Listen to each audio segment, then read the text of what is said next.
감사합니다. 오늘은 성경 속의 물고기란 제목으로 말씀을 함께 나누겠습니다. 성경에는 많은 물고기와 관련된 이야기가 있습니다.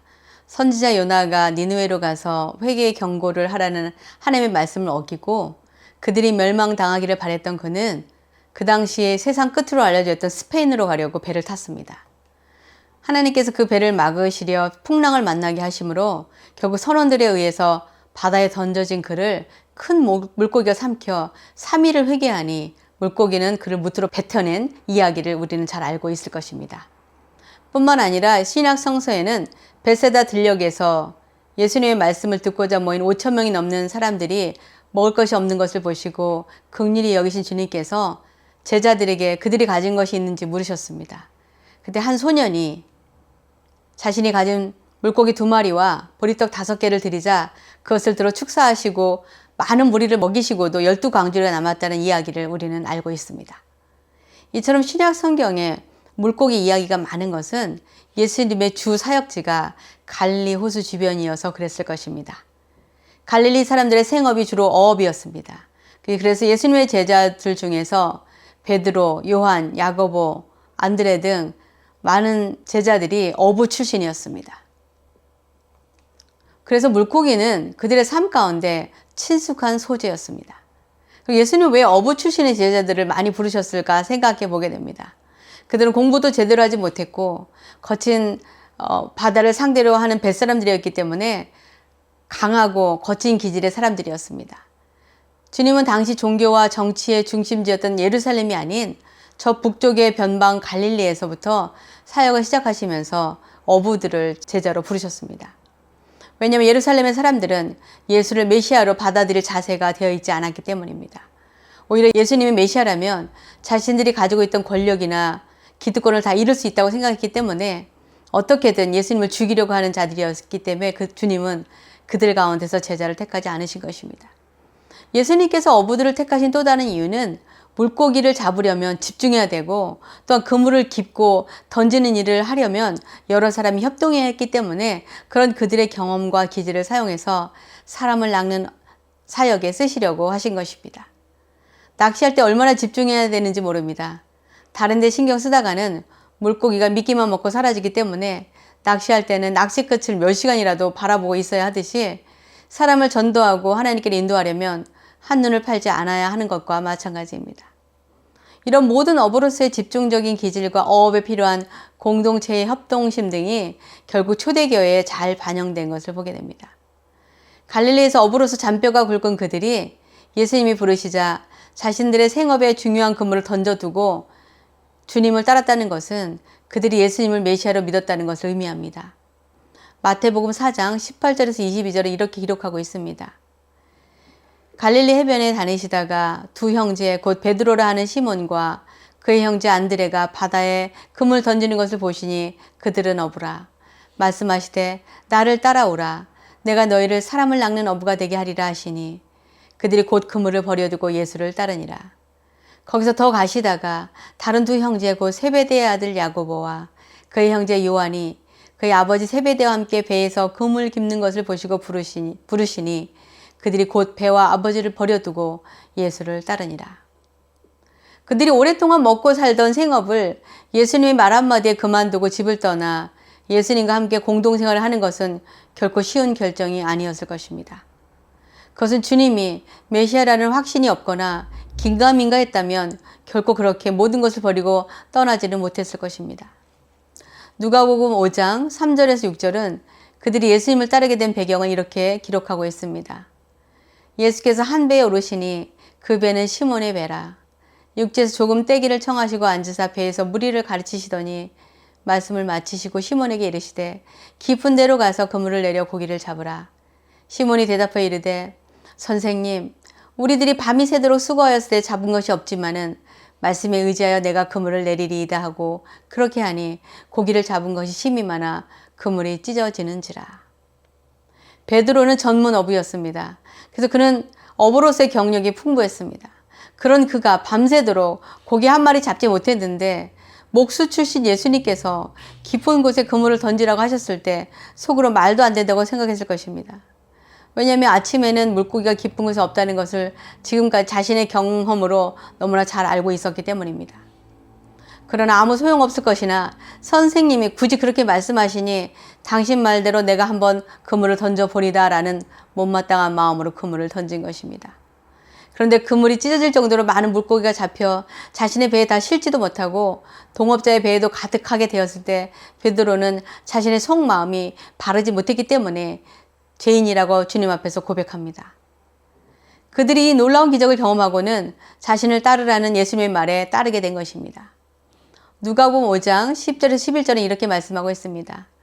세베대의 아들로서 시몬의 동업자인 야고보와 요한도 놀랐습니다. 예수께서 시몬에게 이르시되 무서워하지 말라. 이제 후로는 내가 사람을 취하리라 하시니 그들이 배들을 육지에 대고 모든 것을 버려두고 예수를 따르니라. 이 물고기 사건은 예수님 사역 초창기에 발생한 이야기입니다. 그렇게 예수님을 따르며 주님이 행하신 놀라운 이적과 기적을 보면서 그들은 더욱 예수님이 메시아이시며 하나님의 아들임을 더욱 굳게 믿게 되었을 것입니다.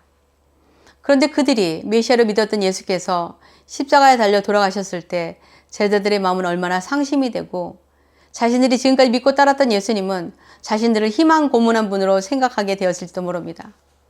예수님께서 유대인의 왕이 되시면 자신들도 높은 자리 하나씩 차지하리라 믿고 가족도 직업도 다 내려놓고 주님만 보고 3년 반이나 따라다니며 동고동락했는데 그렇게 허망하게 그리고 비참하게 돌아가시는 것을 보면서 그들은 허탈했고 실망했고 어쩌면 속았다는 생각이 들었을지도 모릅니다. 예수님의 죽음 이후에 그들은 더 이상 따를 예수님도 안 계셨기 때문에 이제 그들은 다시 자신들의 본업인 어부의 자리로 돌아갑니다. 그래서 배를 타고 물고기 잡으러 갔는데 또 밤새도록 한 마리도 잡지 못하게 됩니다.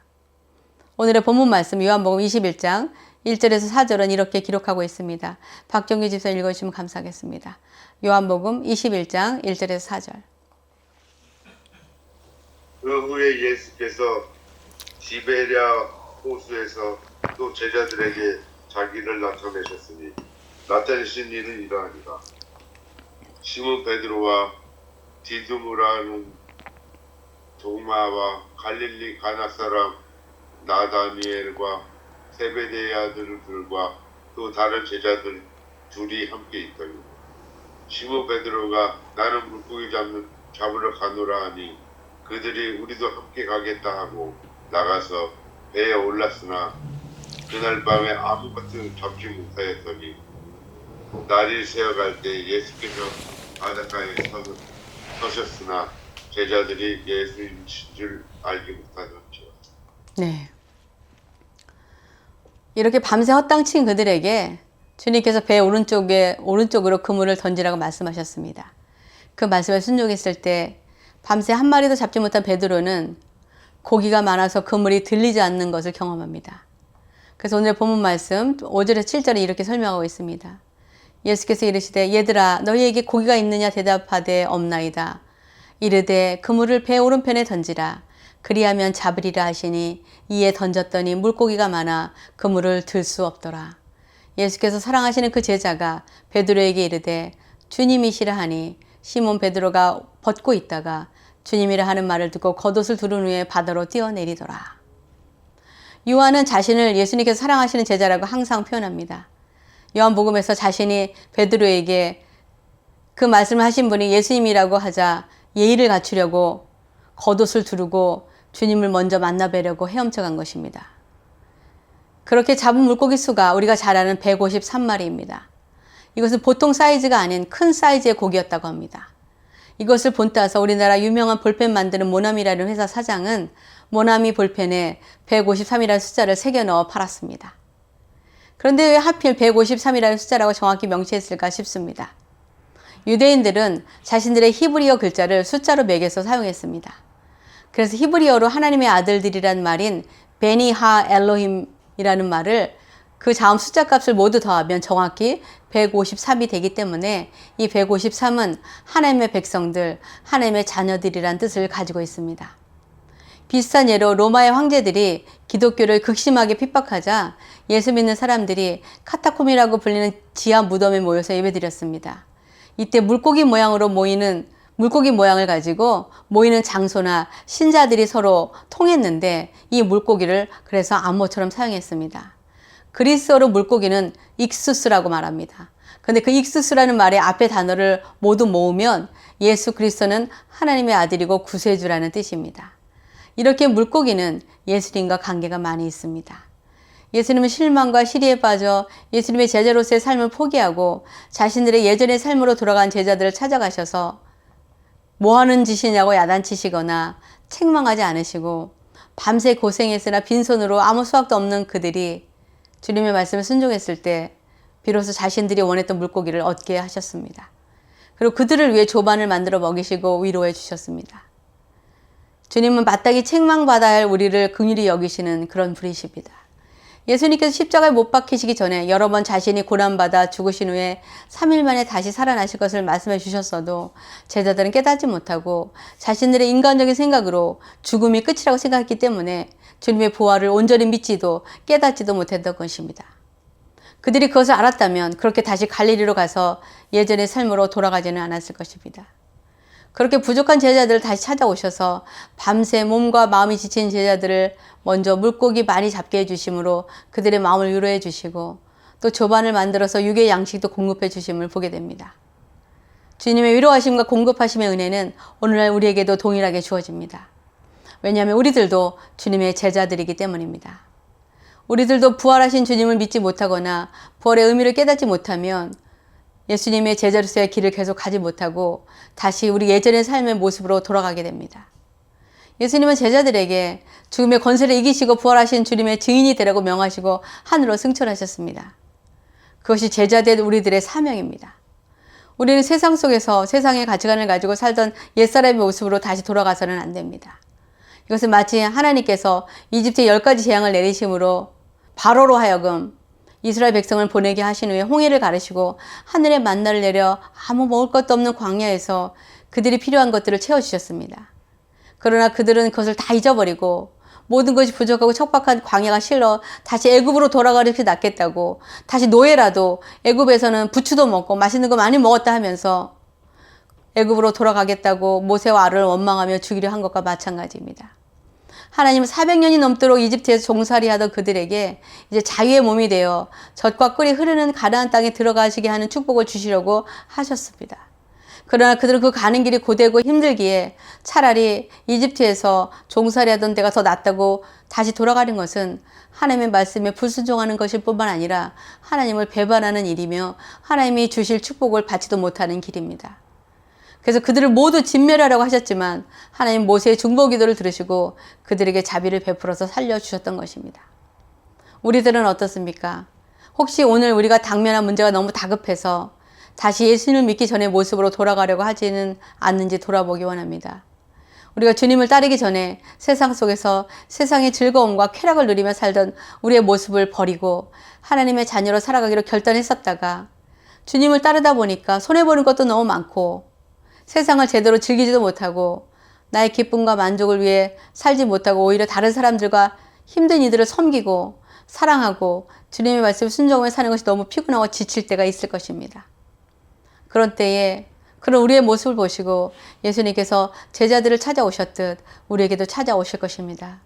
그리고 지치고 힘든 우리들을 보시고 우리가 찾고 원했던 것도 그리고 우리가 주님의 말씀을 순종할 때 얻게 해주시고 우리를 위해 먹을 것도 준비해 주시고 먹여 주실 것입니다.